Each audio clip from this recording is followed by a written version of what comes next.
What's up, Chris? Hey, how are you? Man, thanks for joining on this show. Good to see you. Thank you for having me.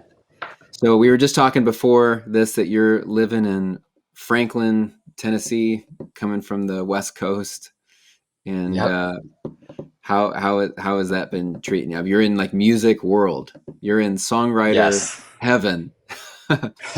Has that made it a lot easier Yeah. to write songs?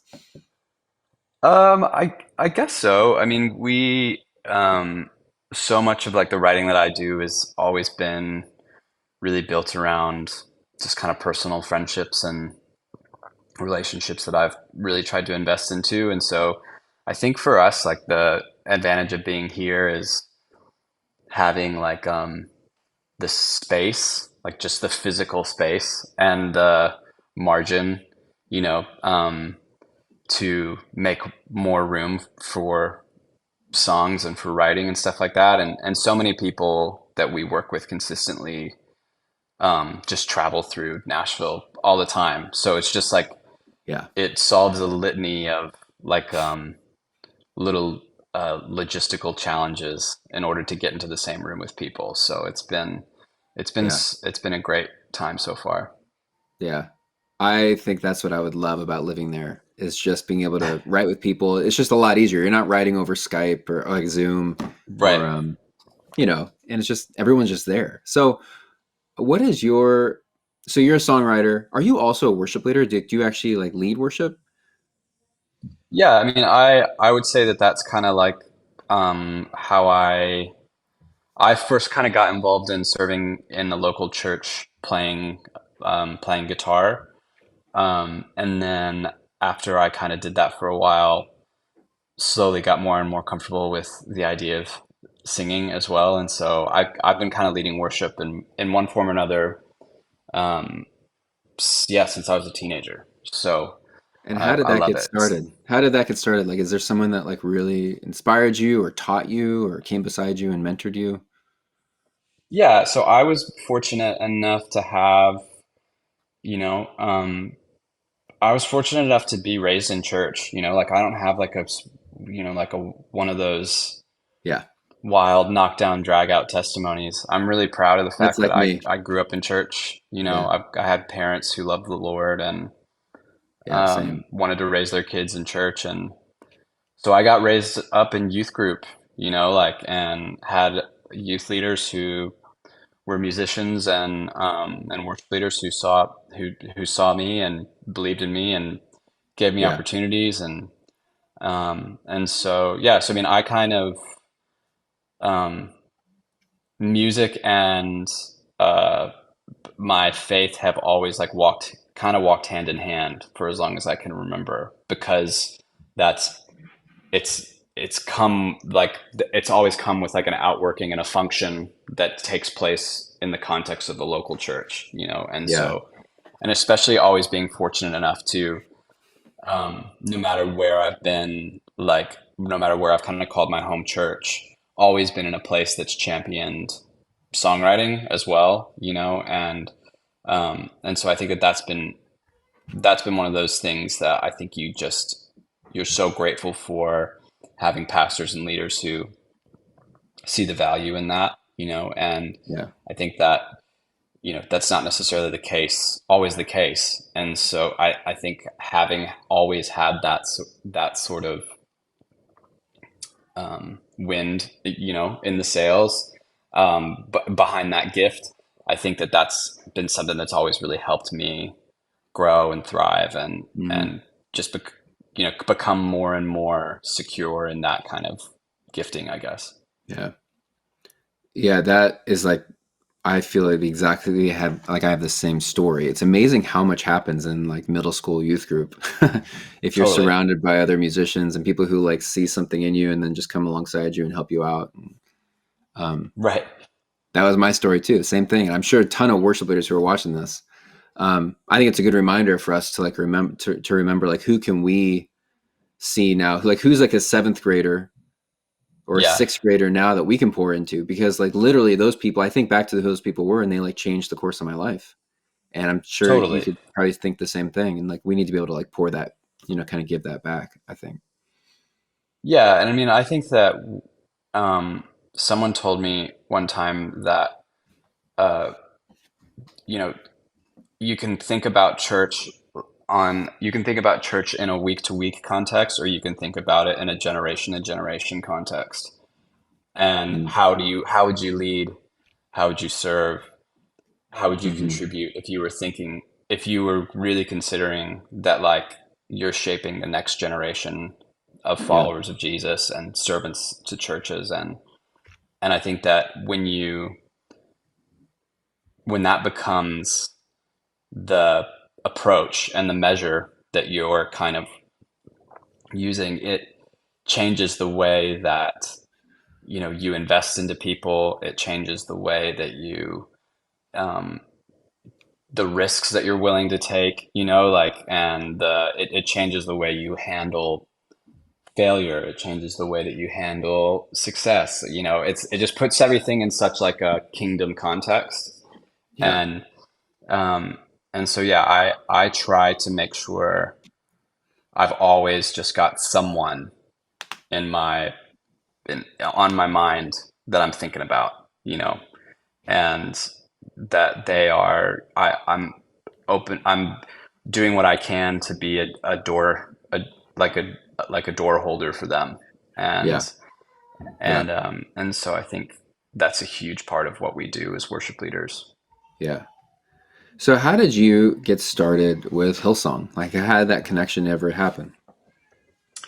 I am a high school dropout, and I just wanted to do the music thing, and I really dislike school, and so I made a deal with my parents to drop out, but to get my like high school like equivalency, and then started doing music, and kind of that's around that time is when I discovered United, and someone just gave me the album. They thought that I would enjoy it, and then we started doing the songs in youth group, and I just kind of went down the proverbial rabbit hole, and uh, and then when I found out that they had a ministry school, um, and not really feeling like I had a handle on what I wanted to do long term, but feeling like there was maybe an open door to something that was kind of like where a lot of areas of passion in my life were sort of converging, Hmm. and with ministry and music, and um, and so I packed up my things and moved over to Australia and did Bible college there for 3 years. And just kind of one of the things that was really highly encouraged being there was just like, make this while you're here, make this your home church, and get involved, and serve. And so that was, I just kind of got connected, serving on the production team, and um, just sort of through over the course of months and years, just sort of more and more sort of found my place on that team, and yeah, the rest is history, I suppose. Yeah, right. And you've been on so many songs. I'm sure worship leaders, if they look down at the record chart, they see your name on so many songs that they're singing. I said a few of them earlier, like Hymn of Heaven, Another in the Fire, Plead the Blood. I mean, what is it like to be on all these massive songs? What does it feel like? I mean, it's kind of like I'm a huge I'm a huge fan of sort of the paradox of the kingdom, like Mm, so there's a part of me that is just so blown away and shocked, and just like, I can't believe this. This is yeah. just the kindness of God, like, Mm, and then there's another part of me that's like, yeah, this is what God's called me to do. This is exactly what should be happening, hmm. and so it's kind of interesting to experience both of those things in real time, Yeah, right. um, and so I think for me, the longer that I've been doing this, and also I think the longer that I've been doing it with a measure of, you know, success, I think that it's actually changed, like I think like what success looks like has changed a lot to me, and Hmm. um I think the reality is that God, he breathes on the songs that he breathes on, and that's his decision, like, and Yeah. that's really it. I have things that I think are cool, or that I think would be powerful, or that maybe minister to me, Right. or have a lot of personal kind of skin in the game, like, but it's the where a song goes and the reach that it has and the people that it impacts, that's not my department, Yeah. and so I think for Yeah. me, it's writing has become much more of a, I want to be a steward of the gift that I feel like God's given me, and I want to be a Yeah. steward of my voice and a steward of the opportunities that I have, and you know not be like the servant who buried what the master gave him. Like, Hmm. I want to return it to the Lord, and having grown that gift, and so I think it's been awesome. I I just kind of Yeah. keep picking my head up and being like, man, like, I'm doing the things. I'm standing in the prayers of yesterday. Like, Yeah. Yeah. that's pretty awesome. And God's just been really faithful, and Yeah. so we're just It's awesome. enjoying the ride. Yeah, it's So, awesome.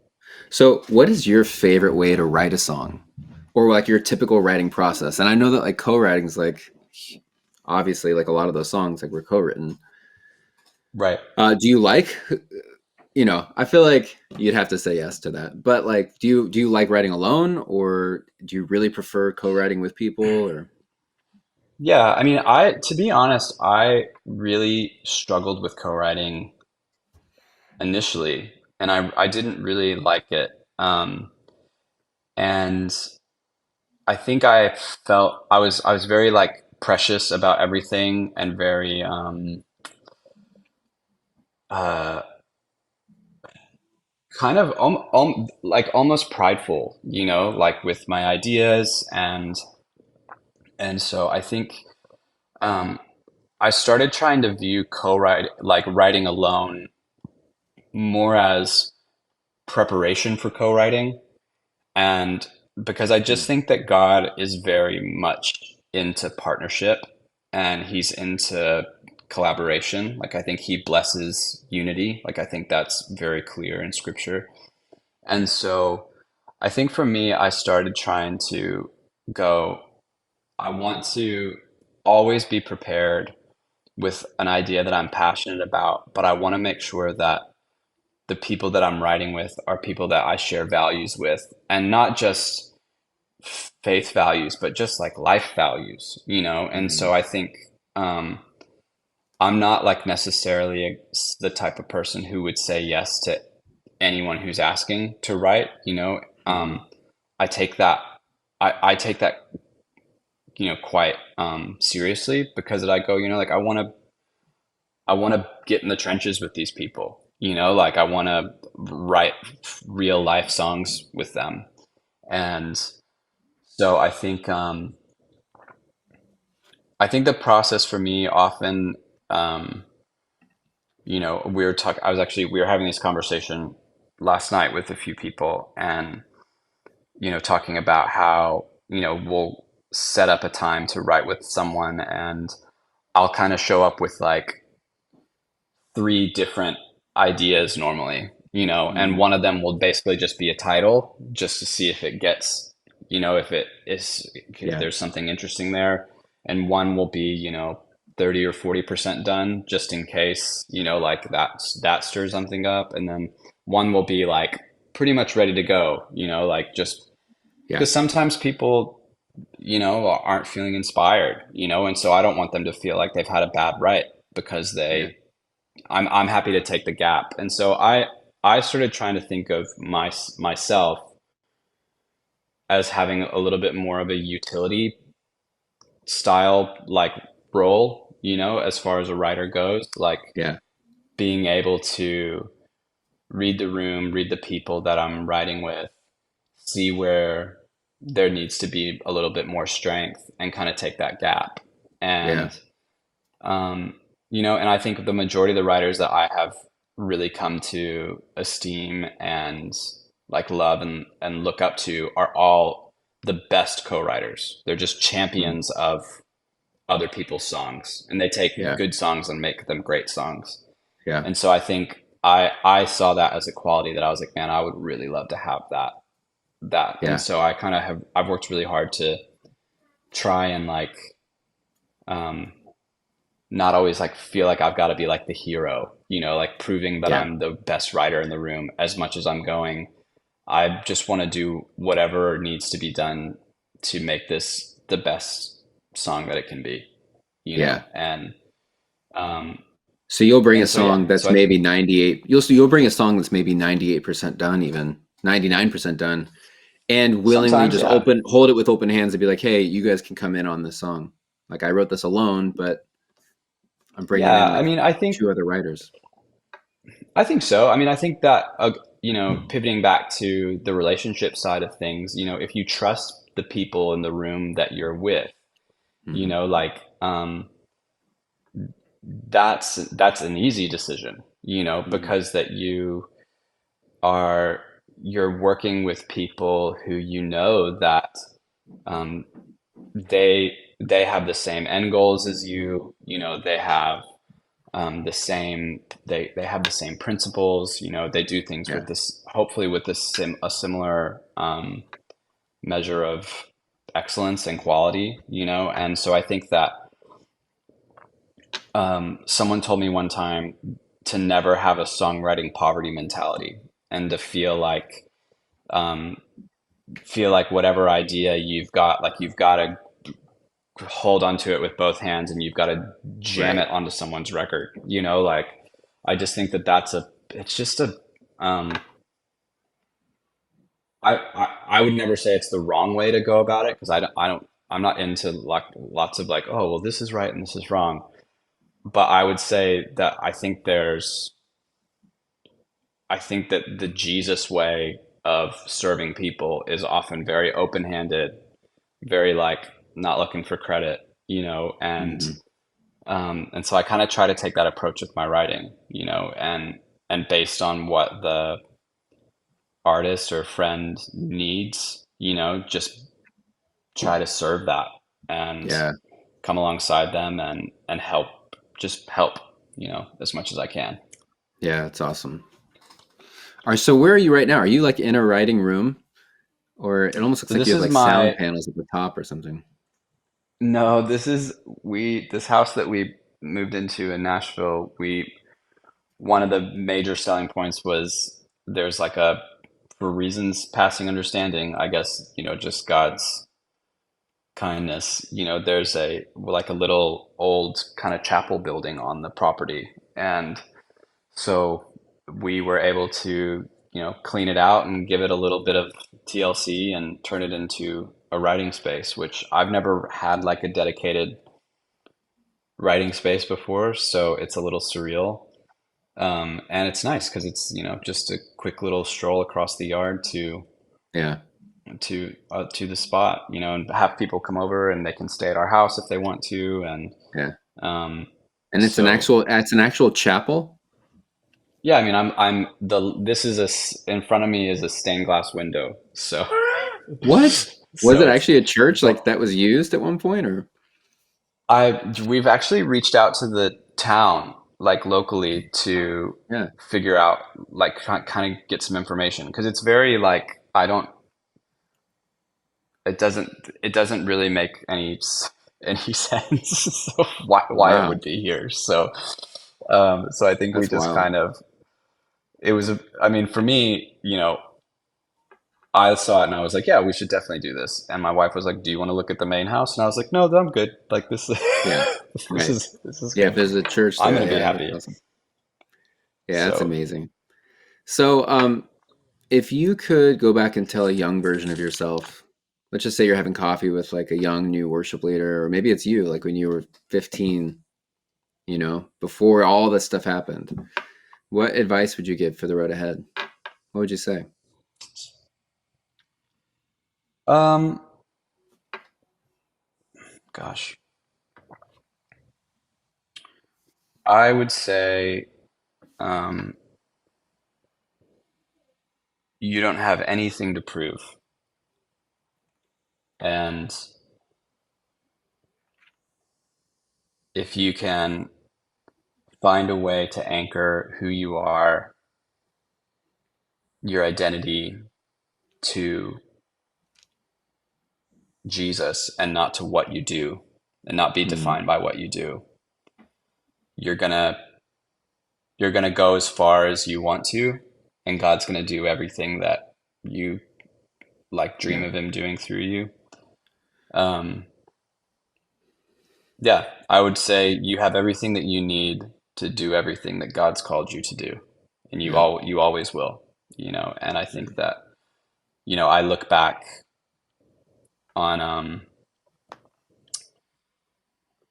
I look back on like a lot of, the years of kind of being able having the privilege of being a part of this kind of worship space, and um you know I think one of the main things that I've learned is that God is far less interested in what I'm doing and where I'm going than he is interested in who I'm becoming, mm, and I think that, you know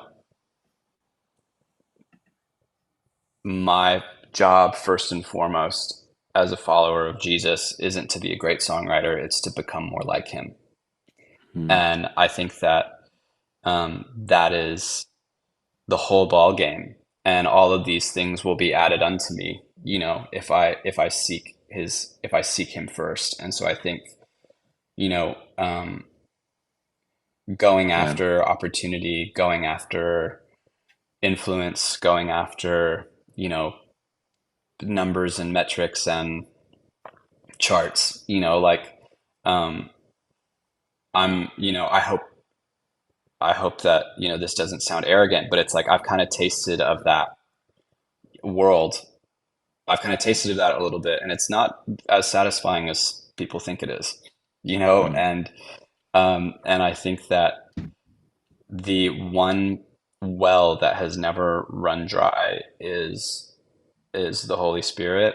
And so I think the older that I get, the more and more I just go, man, I just want to be a good follower of Jesus. Like I want to kind of be a boring, unimpressive follower of Jesus. I want to go to church and tithe and be in a small group, be a good husband to my wife, be a good dad to my kids, and just be faithful mhm, and let God do what like I'll do what I can and let God do what I can't, which yeah, is take songs places I could never imagine, yeah, and so I think um I'm really, um and I'm really drawn to like a simple kind of life, as in a simple faith, and you know, uh, not a hype driven, um, you know, fleeting, frenetic kind of uh, like faith, and so yeah, yeah, I don't know if that answered your question at all, but I'm yeah. not. No, that's I awesome. promise I'm not having like an existential crisis or anything like Yeah, that. yeah, I know. Yeah. That's awesome. That's helpful. All right, I've got two more questions for you. Then I'm gonna let you go. But Yeah, we need to talk about your solo album. You just released a solo album called Time that features a lot yes, of the songs we just mentioned, but a bunch of new ones.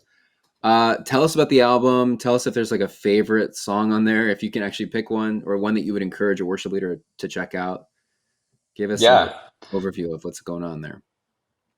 Yeah, I mean, have been involved in the writing and the production world for a while, and I never really wanted to do my own project.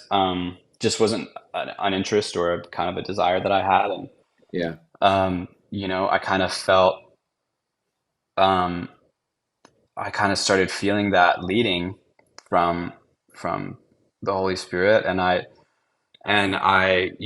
essentially was like, well, God, like I'm really dumb, so if you want me to do this, I need you to give me some like clear direction and some, you know, Yeah. and I promise you that if you do that, if you give me some direction, I'll do it, you know, Yeah. like, Yeah.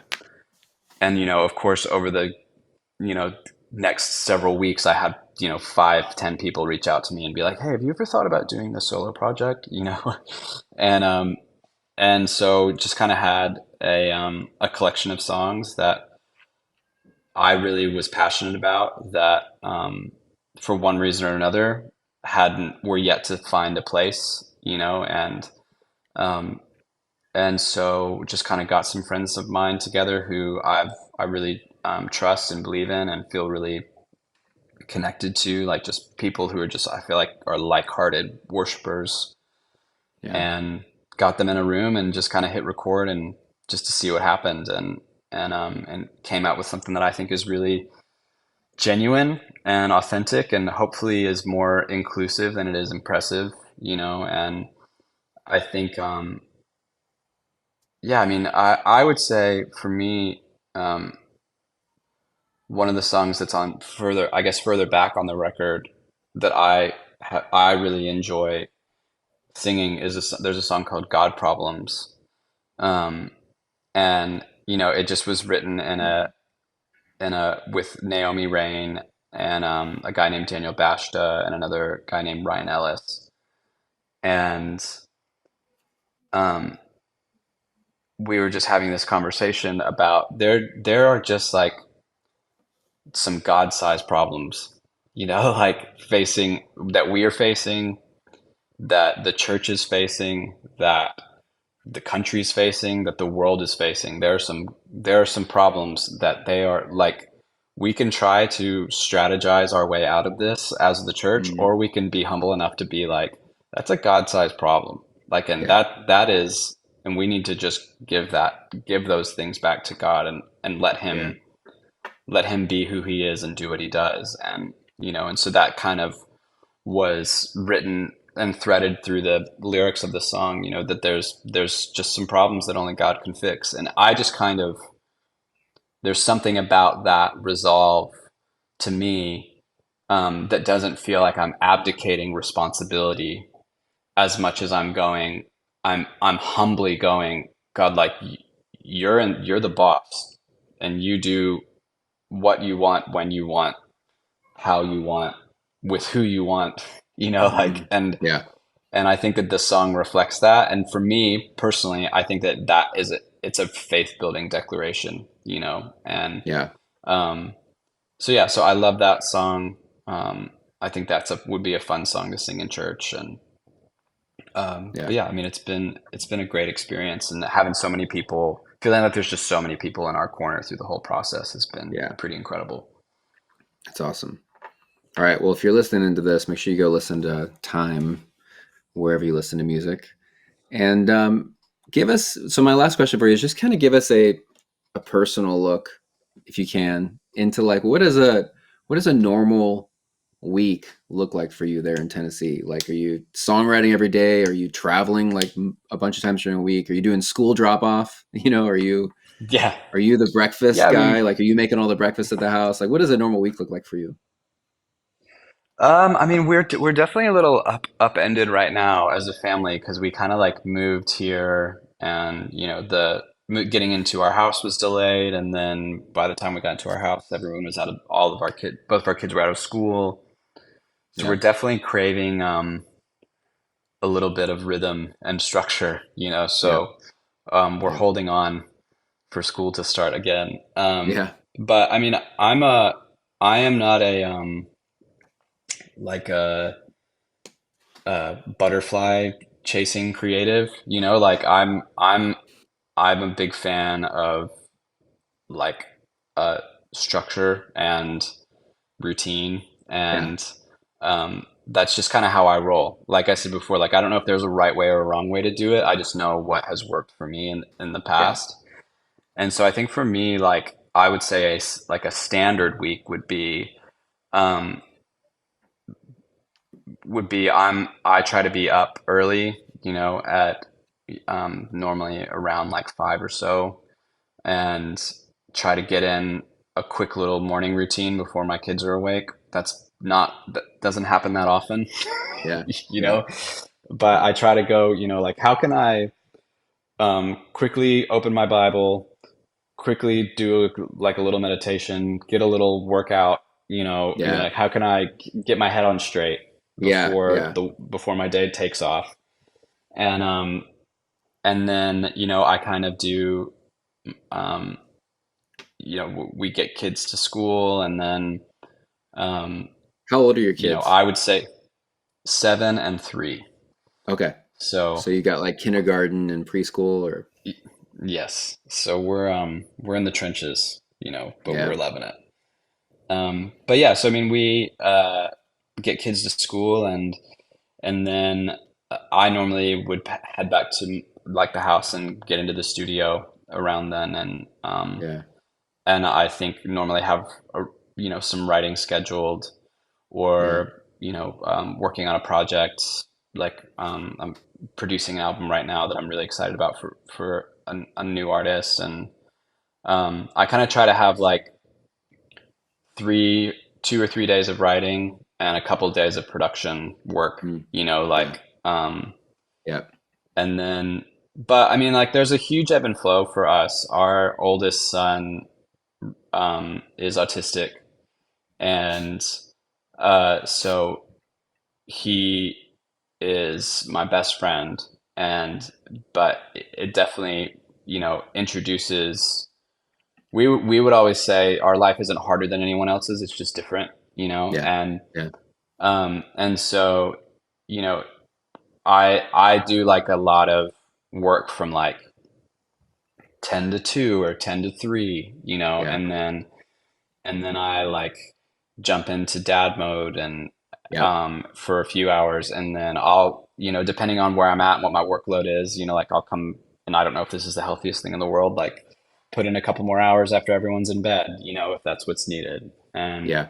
but Yeah. I also think like in where I'm at now, like doing the writing thing full time, it's like there's a there's a flexibility to you know just have a day, Yeah. just to Yeah. rest and be with your family. And I think that, having like indicators in your life, of where you're at and how much margin you have emotionally and spiritually, and is really important, so that you can know, how hard to push on all those pedals.